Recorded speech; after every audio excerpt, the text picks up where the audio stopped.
इन्हें पहला बार मेरा प्रोग्राम था करनाल जेल में, अंदर बंदियों के अंदर, कैदियों के अंदर प्रोग्राम था। और वहाँ के जो एसपी साहब थे और डीएसपी मैम थी, वो 3 डीएसपी थे, एक एसपी था। अंदर वहाँ सारे बंदी इकट्ठे कर रखे प्रोग्राम होया बहुत अच्छा, करीबन 5-6 घंटे प्रोग्राम होया हमारा। उसके बाद जैसे मैं चलने लगा, कमाल हो गया। मतलब एक बंदी भाई आया, कैदी आया। सारे दर्शकों ने प्रियंका कोहाड़ की राम राम, और आज पहुंच रहे हैं। वैसे नाम बताने की तो ज़रूरत नहीं, क्योंकि इतनी फेमस है ये हस्ती कि मतलब सभी लोग जानते हैं, हरियाणा में बच्चा बच्चा जानता है। नरेंद्र कौशिक समचाणिया जी के पास बैठे हैं, आज इनका इंटरव्यू करेंगे। सौभाग्य है कि इनसे मिलना हुआ आज। तो रोहतक के समचाणिया में आज हम पहुँचे हुए हैं, तो इनसे बात करें। राम राम सर। राम राम जी, राम राम। और मैं द लोकल एक्सप्रेस चैनल का दिल से स्वागत करता हूं। आपने इतनी चिलचिलाती धूप में यहाँ तक आ पाए, मैं तहे दिल से आपका धन्यवाद करता हूं। और आपने मुझे इस काबिल समझा, इसके लिए भी आपका धन्यवाद है। धन्यवाद प्रियंका जी। देखो सर, काबिल तो आपने मेहनत की है और इस मुकाम पे पहुंचे हैं, इसलिए मतलब हरियाणा में सब लोग आपको जानते हैं और सबको पता है कि आप बालाजी के भगत हो और वचन इतने अच्छे, मतलब आपकी आवाज़ में जादू है। ये तो भक्तों का प्रेम है, वो अपना आशीर्वाद हम पर बनाए रखते हैं। वरना तो मैंने कभी ये मानते हैं ना, अभी म्यूजिक क्लास ली हुआ, कभी सोचा भी नहीं था। लेकिन ये गुरु महाराज की कृपा हुई और बालाजी महाराज के दर्शन करवाए। उसके बाद फिर सौभाग्य रहा, 2-4 शब्द हमें टी सीरीज में सबसे पहले टी सीरीज में गाने का अवसर मिला। तो जो कैस्ट आए, बड़ा लाड, बड़ा प्रेम, बड़ा आशीर्वाद बरसाया। बस इसके लिए सारा है तो सारे पब्लिक को और हमारे श्रोताओं को हो, जो इतना आशीर्वाद अपना हम पर बनाए रखते हैं। देखो सर, एक दौर था, मतलब उस टाइम पे कैसेट चलती थी घरों में। हाँ। अब तो चलो फ़ोन हो गए हैं या फिर एलईडी हो गई है, बहुत सारे संसाधन हो गए। लेकिन उस टाइम पे मतलब हर एक घर में आपके गानों की कैसेट मिलती थी जी। आपके भजन सुनते थे लोग, सुबह उठते वक्त भी और शाम को भी। हाँ बिल्कुल, एक दौर था वो उस टाइम। और हमने तो टी सीरीज में जो रिकॉर्डिंग करी, जो पहले तवे आया करती उसे, उन पर रिकॉर्डिंग होया करती। और फिर कैसेट आई, कैसेट के बाद फिर सीडी का ज़माना आ गया, आजकल यूट्यूब का ज़माना आ गया। लेकिन वो जो दौर था ना, वो बहुत अच्छा दौर था। उसमें कलाकार का सम्मान था और इज्जत भी थी, दोनों चीज़ें बड़े। क्योंकि कंपनी चाहती थी हमारी कंपनी में गाएँ, यहाँ आए, बड़ा कलाकार को एक सम्मान मिलता था। जी मैम। तो सर, आपको इतने साल हो गए गायकी में, मतलब कब से लगे आए? बचपन से ही? शौक़ तो मुझे बचपन से है गाने का। जैसे स्कूल वगैरह में जाते थे तो बाल सभा वगैरह हुआ करती, तो उसमें 1-2 भजन जैसे जो याद था वो सुना दिया करते। हाँ, फिर ये कृपा हुई गुरु मुरारी लाल जी की, वो साक्षात भगवान थे, इस कलयुग में आए। और मेरे को तो पता भी नहीं था बालाजी महाराज के बारे में। ठीक है, हनुमान जी भगवान को भाई मंदिर में जाते पूजा वगैरह कर ली, लेकिन इस सत्संग लाइन के बारे में ज्ञान नहीं था बिल्कुल। लेकिन गुरुजियों की एक दिन ऐसी कृपा हुई, उन्होंने किसी को मेरे पास भेजा है, भाई गुरुजी बुला रहे हैं आपको। तो मैं गया तो एक लोकल सी पार्टी को गुरुजियों का था, वो गा रहा था, बोला नरेंद्र आप भी ऐसे गाओ। माजी मैंने तो कभी नहीं गाया ऐसे। बोले आप बैठो, 2-4 दिन 5-7 दिन बैठो। फिर मेरे को एक चस्का सा लगे, मैं जाने लगा। फिर मैंने मतलब 1-2 भजन याद किया, 3 किए, 4 की, बड़ा मज़ा से आने लगा। फिर मैं गुरुजियों के पास बैठ के 2-2, 3-3, 4-4 घंटे गाते रहते। बड़ा मतलब यहाँ से मेरी शुरुआत हुई। फिर सर, उसके बाद कभी मतलब घर वालों ने ये नहीं किया कि भी उस चीज़ से रोका, क्योंकि थोड़ा गाना बजाना ये चीज़ हमारे उसमें कम जी प्रियंका जी, ऐसा है कि मेरे पिताजी जो है ना, एक मिलिट्री मैन थे और बड़े वो स्ट्रॉन्ग और इन चीज़ों से काफ़ी दूर थे। पहले बहुत मतलब गुस्से में होते थे, तू डूम डल्ला वाला काम सीखा है, कुछ कर ले, फलान कर ले, ढकड़ कर ले, मतलब सुननी पड़ा करती। लेकिन जब कैसेट आई और नाम हुआ तो पिताजियों ने भी बड़ी सराहना की, शाबाश बेटे, अच्छी लाइन में गए हो, अच्छा गा रहे हो। मतलब फिर उनका पूर्ण आशीर्वाद मुझे मिला। स्टार्टिंग में तो प्रॉब्लम, स्टार्टिंग में मतलब हमारे गांव में ऐसा माना जाता है कि इस चीज़ को ये मानते हैं कि ठीक है, शौक तक तो ठीक है, लेकिन कुछ काम नहीं है। और पहले तो बहुत था, आप तो देखो कलाकार, इतने कलाकार, हरियाणा का नाम भी रोशन है पूरा इस चीज़ में। लेकिन पहले ये चीज़ मानते थे, और देहातों में ज़्यादा। हाँ, बहुत ज़्यादा मानते थे। हाँ। लेकिन लाइन का ही फ़र्क होता है मैम। देखो, अब हमारी जो लाइन है एक धार्मिक लाइन है, और मेरे पास ऐसा भी समय आया कि कौन सी ऐसी फिल्म बनी हो, कौन सा ऐसा मतलब भाई हर कंपनी चाहती भाई ये सॉन्ग गा दे, हमारी इस फिल्म के लिए ये कर दे, लेकिन मैंने अपनी लाइन को, गुरु महाराज के आशीर्वाद को कभी नहीं छोड़ा। ना मैंने कभी गंदा गाया और ना कभी जीवन में गाएंगे। बस यही एक मेन रीज़न यही रहा कि हमने अपनी लाइन को नहीं छोड़ा, इस लाइन पर बरकरार रहे, तो आज भी भगवान की कृपा से वही सम्मान में हैं। क्योंकि सर देखो गायक गायक होता है, लेकिन आप हमेशा मतलब भजन में, आपने भजन ही गाए हमेशा। हाँ, भजन गाए मैंने, माता पिता के प्रति, समाज के प्रति, बहन बेटियों के प्रति, बालाजी, माता भगवती, मतलब टोटल जो है ना, मैंने धार्मिक ही गाया है और एक शिक्षाप्रद भजन गाए हैं। कभी फूहड़ता की तरफ मैं गया नहीं, ना मेरा रुझान है और नहीं कभी मन करता। देखो सर, अब बात फूहड़ता पे चली है तो इस पे और थोड़ा हाँ वो कर लेते हैं। कलाकार बहुत है हरियाणा में, कमी नहीं है कलाकारों की, लेकिन कुछ गाने तो ऐसे आते हैं मतलब भड़काऊ होते हैं समाज को, या फिर नई जनरेशन को कहीं ना कहीं एक अलग रास्ते पर ले जाते हैं उस चीज़ को। एक कलाकार का समाज को दिशा दिखाने का अहम रोल होता है। और हमारी हरियाणा की संस्कृति टॉप की संस्कृति है, बहुत अच्छी अच्छी चीज़ें हैं, ऐसी चीज़ें हैं। सावन के महीने में सावन के सोंग हैं, और ब्याह शादियों में ब्याह शादियों के हैं, बच्चा होने के बच्चा होने के हैं। लेकिन हमारी संस्कृति जो है ना, गजब की संस्कृति। लेकिन आजकल जो मैं अनुरोध भी आपके चैनल से करना चाहूँगा अपने राइटर भाइयों से, कलाकार का इसमें ज़्यादा दोष नहीं होता है। राइटर जो लिखते हैं ना, तो उनको मजबूर होना पड़ता है कई बार, भैया आप चैनल के लिए भैया आप इस सॉन्ग को गा दो, तो उन लोगों ने मजबूरी में गाना पड़ता है। तो अनुरोध रहेगा कि भी अच्छी चीज़ लिखो जिसको भाई भाई सुन लें, बेटी भी सुन ले, माँ भी सुन ले। तो ऐसी चीज़ें लिखेंगे तो उससे समाज को एक अच्छी दिशा भी मिलेगी और हम फूहड़ टाइप से भी बचेंगे। तो ये तो हमने सब ने समझना पड़ेगा जी। और तो इसमें कहीं ना कहीं जो हमारे हरियाणा की संस्कृति है वो भी बची रहेगी। हाँ बिल्कुल बिल्कुल, हमारे हरियाणा की संस्कृति मैंने कहा बहुत अच्छी संस्कृति है, पूरे मतलब विश्व से हटके हमारी संस्कृति है, चाहे पहनने की हो, गाने की हो, चाहे खाने की हो, बहुत अच्छा हमारा हरियाणा है। तो बस ये अनुरोध है कि भाई अच्छा लिखो और अच्छा गाओ जी। तो सर देखिए, आपको कितने टाइम हो गया गायकी में? मेरी जो फर्स्ट रिकॉर्डिंग थी वो 1998 में मेरी पहली कैसेट आई थी। जनवरी में रिकॉर्डिंग थी और फरवरी में लॉन्च हो गई थी कैसेट। और टी सीरीज से मेरे 4 नंबर हुए थे शुरू में, मेरी बिगड़ी बात बना दे, और छोटी सी गोरा, माँ चरणों का दास बना ले, शाम तेरे मिलने का, ये चारों नंबर मेरे शुरू में सुपर डुपर हिट रहे। उसके बाद फिर टी सीरीज में मेरे करीबन 500 वॉल्यूम के आसपास रिलीज़ हुआ। उसके बाद तो फिर अनेक कंपनियों में, कौन सी ऐसी कंपनी जिसमें ना गाया हो। आज भी भगवान की कृपा से रिकॉर्डिंग मतलब कल भी थी, फिर कल भी है, फिर परसों भी है। जब हम फ्री होते हैं तो कंपनियों के एडवांस में बुकिंग रहती है कि भाई हमारे चैनल के लिए कर दो, ये कर दो। भगवान की बहुत कृपा है, बहुत कृपा है जी। सर भगवान से जुड़े हुए तो भगवान की कृपा बनना है। हाँ मैं, लेकिन सर एक बात बताओ, जैसे आपका इतना लंबा कैरियर है गायकी में, तो कभी किसी मुश्किल का सामना करना पड़ा? नहीं, ऐसी कोई मुश्किल नहीं आई, नहीं ऐसी कोई, क्योंकि हमारी लाइन जो है ना मैम के मतलब धार्मिक लाइन है। मुश्किल उन बहुत सारे दौर जैसे रागनी कंपटीशन होते हैं वहाँ हर प्रकार का आदमी जाता है, शराब पी करके भी जाता है। लेकिन हमारी लाइन में अगर मान ले हमारा जागरण हो रहा है, अगर कोई पी के भी आ गया ना तो बड़ा सेंसिबल होगा, आएगा मतलब आराम से बैठेगा ना, वो फालतू बात करेगा। तो इस कारण करके हमें ज़्यादा कठिनाइयों का सामना नहीं करना पड़ा। सर देखो, अगर हम किसी भी फील्ड की बात करें तो संघर्ष तो हर फील्ड मांगती है। बिल्कुल बिल्कुल, मेहनत तो हर कार्य में चाहिए आपको, क्योंकि जब किसी का नाम होता है, उसके पास नाम, फेम, पैसा सब कुछ होता है, वो तो लोगों को दिखता है, लेकिन उसके पीछे की मेहनत शायद किसी को दिखाई नहीं।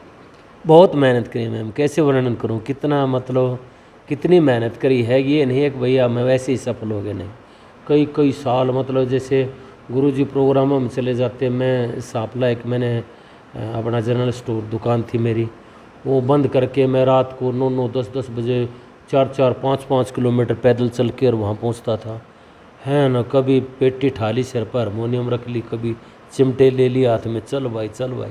बहुत मेहनत करनी पड़ती है, ऐसे नहीं आप ऐसे सक्सेस नहीं हो सकते। तो कलाकार कोई भी हो, किसी भी मतलब कला कोई भी है, तो उसके अंदर भगवान का तो देखो आशीर्वाद होता ही है, कला में परमात्मा का वास होता है। तो मेहनत ज़रूर होती है, मैं उसको दिखाने के लिए तो मेहनत करनी पड़ती है जी। सर देखो, नाम तो आज हरियाणा जानता है, नरेंद्र कौशिक का, लेकिन उसके पीछे की मेहनत लोग नहीं जानते कि कितनी मेहनत हुई। नहीं, मेहनत और बहुत वही हम हमारे दर्शकों को बताना चाहते हैं। जी, मेहनत बहुत करनी पड़ती है। मैं आपके चैनल से, क्योंकि किसी चीज़ में सक्सेस होने के लिए चाहे आप कोई भी फील्ड उठा लो, पहलवानी है या कोई भी चीज़ है, तो उसमें मेहनत तो करनी पड़ती है। इतनी सारी पब्लिक में उभर के आना, इतना कुछ करना, तो मेहनत तो करनी भीड़ पड़ती से है। अलग चलना। हाँ जी, जी, जी, ये सर देखो, आपके दोनों भाई पहलवान हैं, आप गायक हो, हाँ। तो मतलब आगे फैमिली में कोई इस लाइन में है?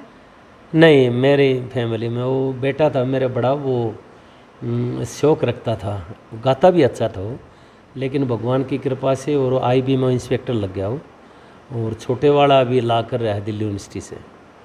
तो बच्चों का शौक़ नहीं इसमें। तो सिर्फ फैमिली में कौन कौन है? फैमिली में मेरे मम्मी पापा तो चले गए भगवान के घर, लेकिन फैमिली में ये है कि भाई हैं दोनों, और मेरी मिसेज है, बच्चे हैं, सब हम जॉइंट फैमिली है। हाँ जी, जी, जी। लेकिन सर ऐसा नहीं लगता कि देखो आप का इतना लंबा कैरियर, अच्छी बात है, क्योंकि लोग भजन सुनना कहीं ना कहीं मतलब सुबह 4 बजे उठ के सबसे पहले भजन ही लगाएंगे, पसंद करते हैं। और तो मतलब आगे भी कोई इसी लाइन में चलना चाहिए, क्योंकि कलाकार बहुत है लेकिन भजन लाइन में बहुत कम लोग आते हैं। नहीं, बहुत मान है, बहुत सम्मान है इस लाइन में। ये नहीं है कि भाई भगवान की कृपा से हर चीज़ है, शोहरत भी है, पैसा भी, ये नहीं है कभी। हाँ, तो अनुरोध यही है कि भाई इस लाइन में भी आप आओगे तो कोई भी कलाकार है तो मान भी है, सम्मान भी है, ऐसी बात नहीं है। जैसे सर बोला जाए तो मतलब हरियाणा की लता मंगेशकर कह सकते हैं। ये तो आपका बड़पन है, ये तो आपकी महानता है कि इतना सम्मान आप दे रहे हो। इस लायक मैं नहीं हूँ, क्योंकि बस ये है कि भक्तों की दुआएं और आशीर्वाद सदैव बना रहे, बस ये दुआ परमात्मा से चाहते हैं। और सुबह उठते हैं सभी के लिए विनती भी करते हैं, भगवान सबको सुख शांति देना, सबके जीवन में खूब खुशहाली देना, बस ये विनती 24 घंटे भगवान के चरणों में रहती है। और बाकी मैम सब ठीक। देखो सर, एक गायक की कहते हैं कंठ में सरस्वती माँ वास करती है। हाँ, आशीर्वाद होता है। मैंने कहा ना, कला एक भगवान की देन होती है, तो कला कोई भी हो तो उसमें परमात्मा का आशीर्वाद होता है। एक चीज़ पूछना चाहूँगी सर, देखो अगर किसी का भी नाम होता है, पैसा भी होता है, सब कुछ होता है, तो बहुत सारे लोग मतलब नाम होने के बाद भी राजनीति में आना चाहते हैं, तो आपका कोई प्लान नहीं है ऐसा? नहीं, मेरा कोई प्लान नहीं है, ना मेरे को इच्छा है राजनीति में जाने की, बिल्कुल भी। मैं तो संतुष्ट हूँ अपने जीवन से, क्योंकि मैं देखता हूँ राजनीति एक जो है ना बड़ी अटपटी चीज़ है। कोई न कोई किसी का, मान ले इंसान चला भी गया राजनीति में, 2 भाई आगे तो एक की तो कहनी ही पड़ेगी जी। तो उसमें किस लिए हमने क्या करना, भगवान का भजन करना। परमात्मा ने इस मृतलोक में भेजा तो अच्छे कर्म करने के लिए, वो हम भगवान की कृपा से लगे हुए हैं। मैं बाकी राजनीति में मेरा कोई इच्छा नहीं है, मैं जाऊँ नहीं। तो सर कभी किसी पार्टी से ऑफर हुआ? ऑफर तो बहुत हुए होंगे। हाँ, ऑफर मुझे मिला, लेकिन मैंने मना ही कर दिया उन लोगों को, मैं नहीं, प्लीज़ नहीं। तो सर आज भी हमें पता चला था कि आज भी आप भजन की शूटिंग कर रहे थे। हाँ, आज हमारी रिकॉर्डिंग थी यूकी कैसेट कंपनी की, पहले कल रिकॉर्डिंग थी, आज वो अभी शूटिंग करके गए हैं, अभी जस्ट 15-20 मिनट पहले ही निकले यहाँ से। तो दर्शकों को क्या नया सुनने को मिल रहा है? नया तो दरअसल है ना मैम, अभी तो बहुत सारे यूट्यूब चैनल आ गए, अब हम ये भी नहीं पता लगता भी कौन से चैनल पे हमारा क्या आ रहा है। हाँ, तो पता नहीं, क्योंकि रिकॉर्डिंग यार कर दो आप, हम पूछते हैं भी कौन से चैनल, वाला चैनल हम डाल लेंगे सर, आप रिकॉर्डिंग करो, तो ये भी पता नहीं लग पाता हमें कि कौन से चैनल पे क्या आ रहा है। पहले तो चलो भाई कंपनियाँ थी, जैसे फाउंडेशन थी, टी सीरीज के साथ थी, फिर चीता कैसेट कंपनी में रही, फिर जगदीश कैसेट में चला गया, फिर मैना में चला गया, तो उस दौरान तो पता लगता था। लेकिन आजकल तो ये भी पता नहीं लगता कि कौन सा सॉन्ग हमारा किस टाइम आ गया। ये मेन प्रॉब्लम रहती है। सर देखिए, कोई ऐसा किस्सा हमारे दर्शकों के साथ शेयर करना चाहोगे जिससे या तो मोटिवेशन मिले उनको, या फिर आप बताना चाहते हो कि कोई मन की ऐसी बात कि मैं आज तक किसी को नहीं बताई लेकिन शेयर करना चाहता हूँ? क्योंकि सर हम जो भी कुछ होते हैं तो कहीं ना कहीं पब्लिक की सपोर्ट से ही होते हैं।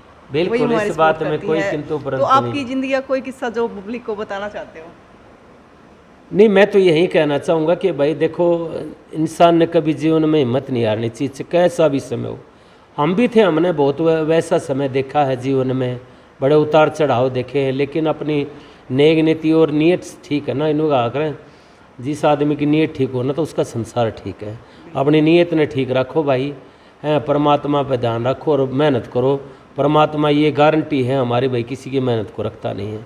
भगवान ने कहा है छप्पर पाड़ के दिए है, नेक नीति आदमी की ठीक है ना तो उसने ज़रूर मिला है। देखिए सर, आप में ईगो नहीं है, एटीट्यूड नहीं है, ऐसा क्यों? क्योंकि लोगों में जब नाम हो जाता है, पैसा भी होता है, तो ईगो बहुत आ जाता है। किस लिए ईगो करना मैम, ये बताओ किस लिए? हम तो हैं इन भक्तों की वजह से, इन्हीं के प्यार से तो हैं, ये हमारे कदम हैं, हमारा जीवन जिनके सारे हम चलते हैं। तो अगर ये नहीं होंगे इनके ऊपर हम ईगो करके कहाँ जाएंगे? बताओ किस लिए करना ईगो? अब आप आए हो मैम, एक छोटी सी बात है, कोई भी मेहमान हमारे घर में आता है, अननोन आदमी आता है, वो ये करके आता है चल यार एक बार कौशिक से मिलना है, आता है। अगर मैं उसको बैठ के चाय पानी दो प्रेम की बात ना करूँगा तो 50 आदमी अनजागन होगा, अरे बहुत गंदा आदमी है, बहुत अहंकार उसमें। तर मैं बैठ कर उस बेचारे ने क्या लेना, वो 100 किलोमीटर चाल का मेरे लिए था है, दो प्रेम की बोलना उसके मेरे जरूर से की बताओ। और उन्हें आ बैठ कर दीजिए चाय पानी पै दे भाई ठीक से और बताए मेरे लायक सेवा, तो 100 आदमी हमने कहा यार बहुत अच्छा आदमी है। तो आदमी का जो है ना व्यवहार है ना वो अच्छा होना चाहिए। के लेके जाना इस संसार में, कुछ ना लेके जाना। आदमी ना अच्छा ही और बुराई जी, हम तो इस लाइन पर जमे हुए हैं जी। आय का आदर करिए वाणी सतगुरु मारे की, इसके ऊपर मेर पिरविला किसी सच्ची गुरुद्वारे की, और जगन्नाथ अपने प्यारे की चाहिए हवा डाणी ना। तो ये बात है जी, इसमें चलता रहता है सब। अच्छा सर, देखो जब आपने गायकी शुरू की तो उसके बाद मतलब कब जाके आपको ऐसा लगा कि हाँ मैंने कुछ हासिल किया है, लोगों के दिल में जगह बनाई? अरे मैम पूछो मत, जब हमने मतलब मेरी कैसेटें आई तो हम प्रोग्राम के लिए जाते थे तो जगह जगह भाई नरेंद्र कौशिक जी आएंगे, मतलब रियली मैं आपको बताऊं ऊँट रेड ट्रैली ट्रैक्टर गाड़ी, मतलब इतनी संख्या, इतनी उस टाइम कैसेट का दौर था जी। इतनी दुनिया और झलक देखण ताई एक बे मिलवा दो, एक बे मिलवा दो, क्या मासू आ जाते है भगवान। तने इस ना चीज़ को कितना सम्मान दे दिया, हे भगवान तू आता है। मैंने तो कदे कल्पना भी ना करी थी भगवान इतनी कृपा कर देगा। तो ये है ना जीवन के बड़े एक ऐसे पल होते हैं, क्षण होते हैं, मतलब गजब, जो मतलब जीवन में सदैव याद रहने वाले होते हैं। बहुत अच्छा, अभी जैसे जाते हैं तो बड़े लोगों का बड़ा प्रेम मिलता है। हम तेरे बहुत सारी बूढ़ी आदमी मेरे बेटा, हम तो कैसे टाइम यार थे, आज तू आ गया रे, साक्षात देख लिया हमने तो भगवान मिल गया रे बेटा, जीवन सफल हो गया। रियली मानी वो हो, इतनी खुशी हो जिसका कोई शब्द नहीं रहता।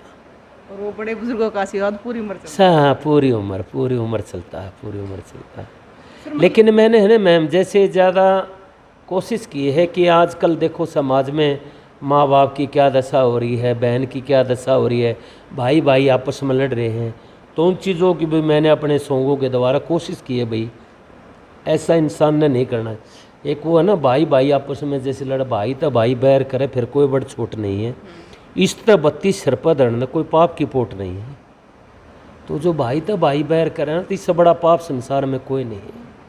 और बहन बेचारी इतना भाई के लिए इतनी दुआएं करती है, इतना उन प्रेम होता है, अगर उस बहन ने और फिर भाई उसकी जाति भी ना बुझे तो की आत्मा क्यों रोती होगी।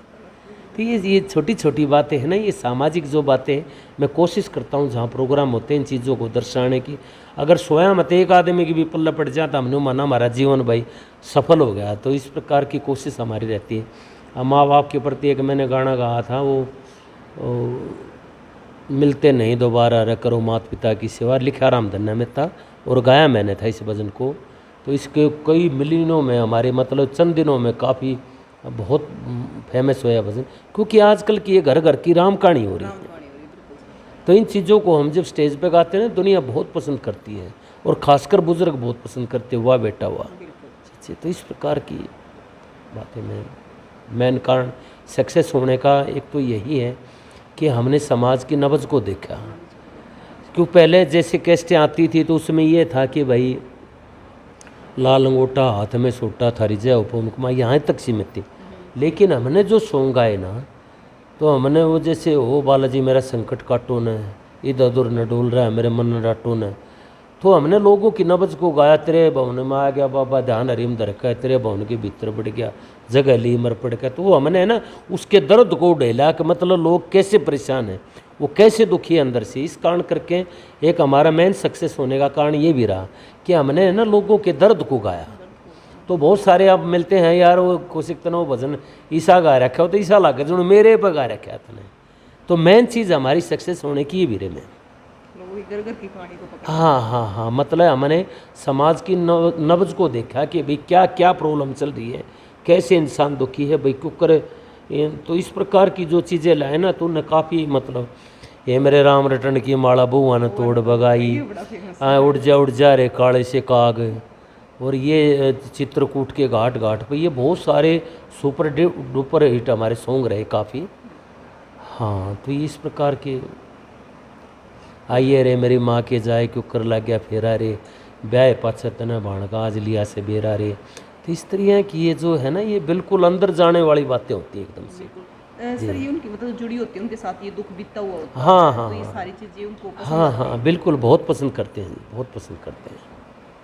तो सर इतनी तगड़ी फैन फॉलोइंग है तो कोई किसी फैन का ऐसा किस्सा याद है आपको कि कोई फैन मिला हो बिल्कुल ऐसे? अभी लेटेस्ट बताऊं, लेटेस्ट बिल्कुल लेटेस्ट एकदम से, अभी महीने पहले भर मेरा प्रोग्राम था करनाल जेल में, अंदर बंदियों के अंदर, कैदियों के अंदर प्रोग्राम था।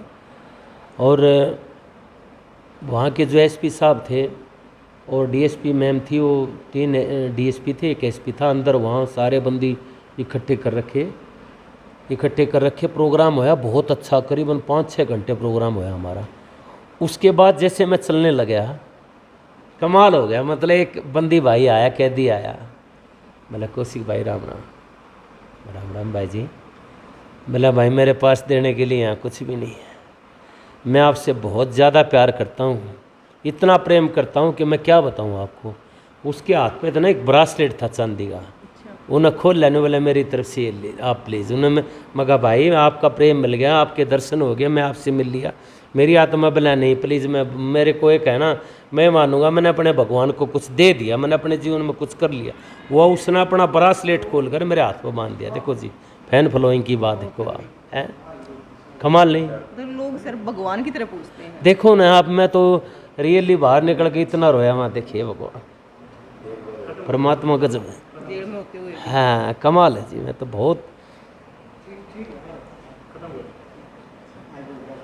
चलो फिर मिलेंगे सर, फिर कभी आपसे मिलना होगा अरे, क्योंकि आपका most welcome। इतने बिजी समय में से आपका नहीं समय बचपन मिल है गया। तो आपका थैंक यू सो मच, और दिल से धन्यवाद है बहुत।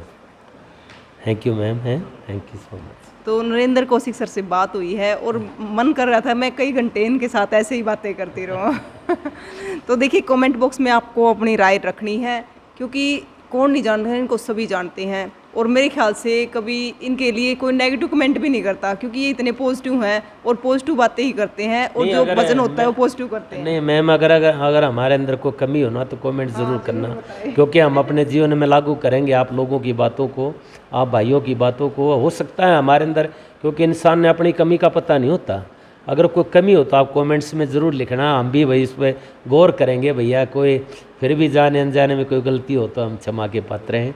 बहुत बहुत आप सभी का दिल से धन्यवाद, और प्रियंका कुहाड़ जी भाई जी का बहुत बहुत धन्यवाद, इतना कीमती समय आपने निकाला। Thank you so much. कीमती सर आपका समय है, अरे हमसे भी अरे ज़्यादा। थैंक यू सो मच, धन्यवाद। तो तस्वीरों को ज़्यादा से ज़्यादा शेयर करें और ऐसी महान हस्तियों से आपको फिर मिलवाते रहेंगे। जय हिंद।